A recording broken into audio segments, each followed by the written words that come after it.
तो आज हम इसी के साथ एनर्जी का एक टॉपिक स्टार्ट करने जा रहे हैं, जिस एनर्जी का नाम है काइनेटिक एनर्जी। वैसे मैं अपना इंट्रोडक्शन देता हूँ। मेरा नाम गौरव है और मैं ये आपका जो नया कोचिंग इंस्टीट्यूट है मानव संस्कृति विद्यापीठ, उसमें मैं आपको फिजिक्स और मैथ का ज्ञान देता हूँ। तो इसी के साथ हम एनर्जी का एक टॉपिक है जिसका नाम है काइनेटिक एनर्जी, जिसको आप सब लोग समझते हैं। पहले हम ये समझेंगे काइनेटिक एनर्जी होती क्या है और काइनेटिक एनर्जी का इस्तेमाल कहाँ होता है। जैसे कि एग्जाम्पल के तौर पर मैं आपको अगर इसका डेफिनेशन बताऊँ, it is capability to be work. Just example के तौर पर अगर मैं आपको बताऊँ, जैसे कि अगर आप किसी चीज़ को अच्छी चीज़ में आप एनर्जी लगा रहे हैं, जैसे कि मैं अगर कहाँ पे आप वर्क डन नहीं कर एग्जाम, जैसे मैं दीवार में आ रही दीवार को धक्का दे रहा हूँ, लेकिन इस बार कुछ काम नहीं होगा, तो वहाँ पे वर्क डन नहीं है। वर्क डन कहाँ पे होगा, जहाँ पे अगर मान लीजिए आप लोग कोई पत्थर लेके जा रहे हो, जैसे जो मजदूर होते हैं सिर पे ईंट रखने जाते हैं, वो वर्क डन कर रहे हैं, वो एनर्जी लगा रहे हैं, तो वो इस सामान को दूसरी जगह पहुँचाने का काम कर रहे हैं, इसको बोलेंगे वर्क डन। ठीक है, अब इसके में जो एनर्जी है, एनर्जी के भी दो टाइप होते हैं, एक तो काइनेटिक एनर्जी और पोटेंशियल। काइनेटिक एनर्जी क्या होती है? काइनेटिक एनर्जी को हम डेफिनेशन में ही बोलते हैं कि kinetic energy is processed bye a body by virtue of its state of motion. मतलब क्या होता है? मतलब ये है, अगर कोई बॉडी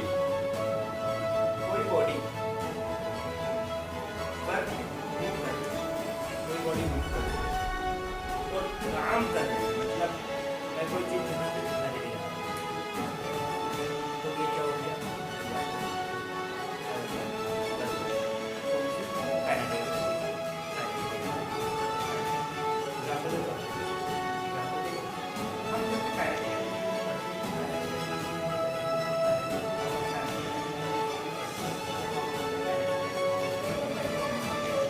डेफिनेशन क्या होता है?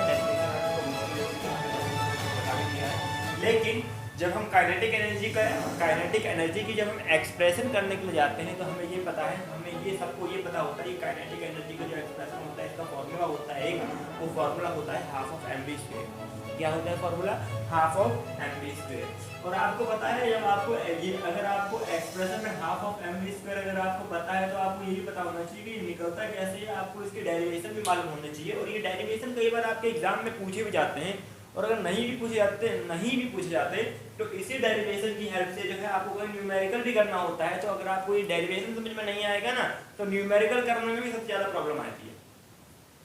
ठीक है, तो आपको अगर आपको वर्क डन का न्यूमेरिकल पता होना, या आपको एनर्जी पढ़ रहे हो आप, या वर्क पढ़ रहे हो आप, तो आपको पता होना चाहिए वर्क में या फिर काइनेटिक एनर्जी में जो वर्क डन का फॉर्मूला होता है, सबसे कॉमन फॉर्मूला होता है वर्क डन का, जो हम एक्सप्रेशन करते हैं। तो उस वर्क डन का फॉर्मूला क्या होता है? वर्क डन का फॉर्मूला होता है फोर्स इनटू डिस्प्लेसमेंट। और मुझे आपको पता होना चाहिए फोर्स कौन से चैप्टर में आता है। फोर्स आता है फोर्स वाले चैप्टर में, और डिस्प्लेसमेंट आता है मोशन वाले चैप्टर में। और आपको इन दोनों का फॉर्मूला ही पता होना चाहिए। फोर्स का फॉर्मूला क्या होता है? Mass into acceleration. डिस्प्लेसमेंट का फॉर्मूला क्या होता है? डिस्प्लेसमेंट का तो फॉर्मूला होता है। आप ये दोनों फॉर्मूला कहाँ देखेंगे? डिस्प्लेसमेंट के दोनों फॉर्मूला आप मोशन वाले चैप्टर में जाकर देखेंगे। कहाँ देखेंगे? मोशन वाले चैप्टर में जाके। मोशन वाले चैप्टर में मोशन की 3 इक्वेशन अगर आप लोगों को पता होगा, तो वो कौन कौन सी इक्वेशन है? u equal to v plus at and displacement is equal to ut plus half of at का square and 2a displacement is equal to v square minus u square. पता है ये सबको? ये formula v square plus u square, sorry, ये formula जो है आप सबको करवाया होगा, बल्कि इसकी भी डेरिवेशन होती है। मैं एक एक करके जो फिजिक्स के अंदर जितने भी टॉपिक जो कि मेन डेरिवेशन होते हैं, मैं ये डेरिवेशन को भी आप लोगों के सामने लेके आऊंगा।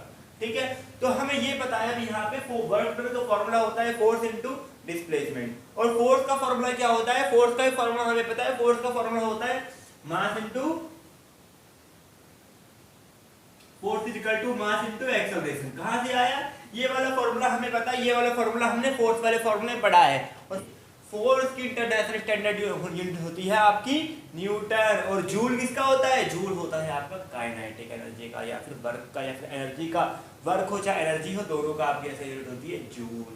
Joule joule joule. ठीक है, चलिए स्टार्ट करते हैं। अभी मुझे पता है फोर्स क्या होता है? Mass into acceleration. अब मैंने बोला था आपको डिस्प्लेसमेंट का फॉर्मूला क्या होता है? डिस्प्लेसमेंट का दो फॉर्मूला होता है। डिस्प्लेसमेंट का दो फॉर्मूला होता है, कौन कौन सा? Displacement is equal to u t plus में a t plus half of a t का u t plus half of a t का होल स्क्वायर। अभी मुझे एक चीज बताइए, क्या चीज? आपको एक और इक्वेशन है डिस्प्लेसमेंट की, और वो क्या है? वो डिस्प्लेसमेंट होती है 2as is equal to V square plus U square. ठीक है, गौर कीजिए, आपको इसमें से डिस्प्लेसमेंट तो मिल गई, लेकिन यहाँ पे टाइम है। लेकिन जब हम एनर्जी या फिर हम जब वर्क की बात करते हैं, यहाँ पे हम टाइम को ऑब्जर्व नहीं करते। टाइम को हम कहीं पे भी आपने देखा होगा, हम टाइम को ऑब्जर्व नहीं करते। टाइम मेरा चेंज होगा, टाइम कांस्टेंट नहीं होता। ठीक है, इसके अलावा हम टाइम के साथ बात भी नहीं कर रहे। हम एनर्जी की बात कर रहे हैं, उस टाइम हम टाइम की बात नहीं कर रहे, हम फोर्स की बात कर रहे हैं। ठीक है, अभी यहाँ पे क्या है, हम यहाँ पे टाइम को क्या होता है, टाइम को हम कुछ समय के लिए नेगलेक्ट करेंगे। टाइम से हमें कोई मतलब नहीं है फिलहाल। हमें अभी मतलब किससे, हमें अभी मतलब इनिशियल और फाइनल से। तो हमारे पास एक इक्वेशन बचती है, वो इक्वेशन होती है 2as v स्क्वायर प्लस में u स्क्वायर। यहाँ से हमारे पास डिस्प्लेसमेंट की वैल्यू नहीं है, यहाँ से हम डिस्प्लेसमेंट की वैल्यू निकालेंगे यहाँ, या फिर यहाँ से हम डिस्प्लेसमेंट फाइंड करेंगे। हमें पता है 2as is equal to v square plus u square है। अगर 2as के साथ डिस्प्लेसमेंट, अगर मुझे सिर्फ डिस्प्लेसमेंट निकालना हो तो क्या करना पड़ेगा? डिस्प्लेसमेंट के साथ जो भी मल्टीप्लाई में या डिवाइड में है उसको उल्टी तरफ ले जाओ। कौन से? दूसरी तरफ ले जाओ। लेके चले, क्या लेके चले जाते हैं? v स्क्वायर प्लस में u स्क्वायर बाय 2a। ये मेरा क्या बन गया? ये मेरा बन गया डिस्प्लेसमेंट का फॉर्मूला। ये क्या बन गया मेरा? डिस्प्लेसमेंट का फॉर्मूला। मैं काम नहीं कर सकता, मैं डिस्प्लेसमेंट के फॉर्मूले को मैं इस डिस्प्लेसमेंट की जगह रख सकता हूँ क्या?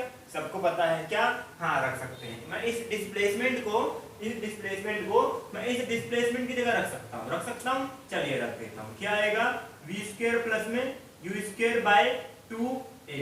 ठीक है, अभी एक चीज गौर करने वाली बात है, a जो है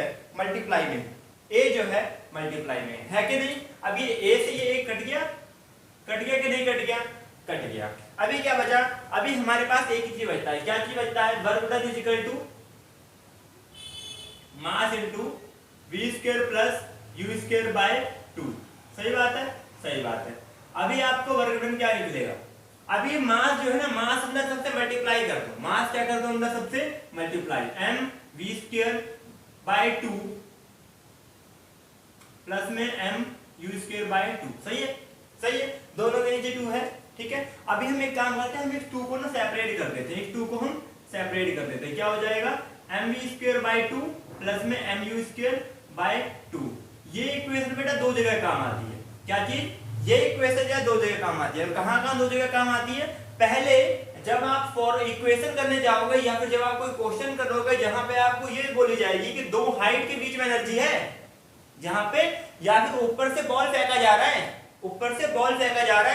वहां पे बताओ, वहां पे जब नीचे गिरी वहां पे बताओ, वहां पे सबको पता है अगर बॉल नीचे गिर गई तो वहां पे स्पीड क्या हो जाएगी? 0। लेकिन इनिशियल स्पीड तो कुछ ना कुछ तो होगी ना, जहां से आपने बॉल फेंका। आपको वहां से मालूम है, वहां पे आपको इस क्वेश्चन की जरूरत पड़ेगी। कहां पे? जहां पे u की और v की वैल्यू फाइंड आउट करनी पड़ेगी। कहां पे? जहां पे u की या फिर v की वैल्यू फाइंड आउट करनी पड़ेगी। या फिर वहां पे आपको बोल दिया जाए u दिया हुआ है, v दिया हुआ है, आपके पास मास दिया हुआ है, आपको वर्क डन निकालना है। तो वहां पे आपको क्या करना पड़ेगा? वहां पे आपको ये वाला फॉर्मूला लगाना पड़ेगा। ठीक है, अभी हम इस वाले फॉर्मूले को ना हम अलग लिख देंगे थोड़ी देर बाद, क्योंकि इसके ऊपर भी एक डेरिवेशन है, इस फॉर्मूले के ऊपर भी एक डेरिवेशन है, जिस डेरिवेशन को हम अगले वाले स्लाइड में या फिर अगले वाले लेक्चर में हम इसको कंप्लीट करेंगे। ठीक है, अभी हमें ये पता है, हम जब वर्क डन की बात करते हैं ना, तो वहां पे क्या होता है? वहां पे जो u है ना, या जो इनिशियल स्पीड है u, या फिर इनिशियल स्पीड जहां से हम फेंक रहे हैं, मान लो मैं कोई बॉल यहाँ से फेंक रहा हूँ हाथ से, तो मैं यहाँ पे मेरे हाथ के पास मेरे बॉल की स्पीड कितनी है? हाथ के पास मेरे बॉल की स्पीड 0 है। तो सबको पता है स्टार्टिंग में जो इनिशियल स्पीड होती है, वो इनिशियल स्पीड क्या होती है? इनिशियल स्पीड जो है वो 0 होती है सबको। और इनिशियल को हम क्या बोलते हैं, या फिर इनिशियल वेलोसिटी को हम क्या बोलते हैं? इनिशियल वेलोसिटी को हम बोलते हैं u। समझ में आ गया? अभी देखिए, इसके बाद अगर इनिशियल वेलोसिटी या फिर इनिशियल वेलोसिटी मेरी u 0 हो गई, u मेरी 0 हो गई, तो इस u की जगह मैं 0 डाल सकता हूं। डालिए, mv स्क्वायर बाय 2 प्लस में m 0 स्क्वायर बाय 2 डल गया। अब मुझे एक चीज बताइए, अब जीरो को मैं अगर किसी भी चीज से मल्टीप्लाई करूं या जीरो को मैं किसी भी चीज से डिवाइड करूं तो लास्ट में आंसर कितना आता है? जीरो। ये बात सबको पता है। mv²/2 प्लस में जीरो। अब जरा गौर कीजिए, जो मेरा वर्क डन का फॉर्मूला है, ये उसे मैच नहीं कर रहा क्या? ये उसे मैच नहीं कर रहा क्या? Exam work done is equal to half of mv², work done is equal to half of mv²। और यही मेरा क्या है? यही मेरा डेरिवेशन है, यही मुझे क्या करना है? यही मुझे प्रूव करना होता है। यही आपको प्रूव करने के लिए आपको एक और चीज और बताना चाहिए। जब हम वर्क डन कर रहे हैं तो वर्क डन की ऐसा यूनिट क्या होती है? जूल। क्या होती है? जूल। वर्क डन की ऐसा यूनिट क्या होती है? जूल। ठीक है, चलिए एक काम करते हैं, इस लेक्चर को हम जो है एक शॉर्ट ड्यूरेशन में आपको छोटे छोटे लेक्चर्स प्रोवाइड करेंगे आपसे, तो ताकि आप इजीली एक लेक्चर ज्यादा लंबी लेक्चर ना हो, एक लेक्चर में एक डेरिवेशन या एक लेक्चर में एक थ्योरी या एक लेक्चर में एक न्यूमेरिकल, ऐसे हम सॉल्व करेंगे। ठीक है, नेक्स्ट लेक्चर में मैं आपको इसके ऊपर डेरिवेशन दूंगा, इसके ये मिटेगा नहीं, इसके ऊपर किस तरह का डेरिवेशन होगा, हम यहीं पे करेंगे। ये भी आपको नेक्स्ट लेक्चर में आपको स्लाइड में मिलता रहेगा। आप चाहो तो इसका फोटो ले लीजिए, चाहे इसको आप कर लीजिए।